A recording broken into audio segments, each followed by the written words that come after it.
আমি দেখছি এই ছবিটা আমাকে শুধু ছবি করাটা বানানোটা একটা যাত্রা ছিল না, তারপরে যখন আমি দর্শকের কাছে নিয়ে যাচ্ছি ছবিটা, তখনও যেন একটা অন্যরকম জার্নিতে আছে। আমি আমার টিমকে কালকেই বলছিলাম, আমরা কোথাও একটা থেকে ফিরছিলাম,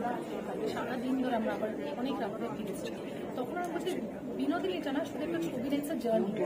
ডেস্টিনেশনটা কী হবে আমি জানি না, কিন্তু এই জার্নিতে আমরা সবসময় তো জীবনে এগিয়ে যাই, কিন্তু বারবার আমার একটা পিছু টান করছে এই ছবিটা, আমাকে বারবার ফিরে নিয়ে যাচ্ছে আমার ছোটবেলাতে। সেটা আমার স্কুলে হোক, সেটা আজকে বেলুর মঠে হোক, যেখানে আমি ঠাকুমা আমি গিয়ে আজকে বেলুর মঠে দেখছি যে এই জায়গাটা আমরা এসেছিলাম না, কতটা বদলে গেছে, কতটা পাল্টে গেছে। এইখানে আমরা ছোটবেলায় আসতাম, গেছিলাম, তারপরে যখন বলো আমার স্কুলে যাই, স্কুলে কত কিছু বদলে গেছে, এবং স্কুলে ফেরত যাবো, আমি কার্মেলে গেছিলাম কালকে,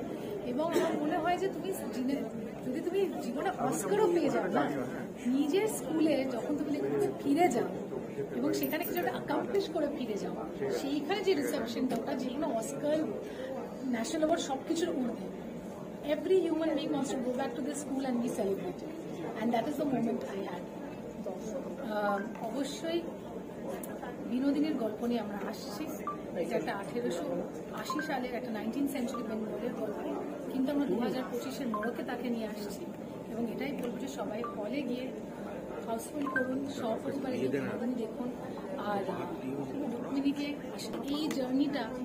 কিছু একটা আমার জীবনে এমন কিছু একটা করে দেবে, বা এমন কিছু একটা আমার জীবনে রেখে যাবে যেটা আমাকে ভুলতে দেবে। আমি জানি না কি, আমি জানি না আমি কি বলছি এই মুহূর্তে, আমার কোনো, আমি জানি না whether I'm making sense, but I just feel যে কিছু একটা আমাকে দিয়ে যাবে, যে জন্য আমি এটাকে মিস করবো, এটা আমার সঙ্গেই থেকে যাবে।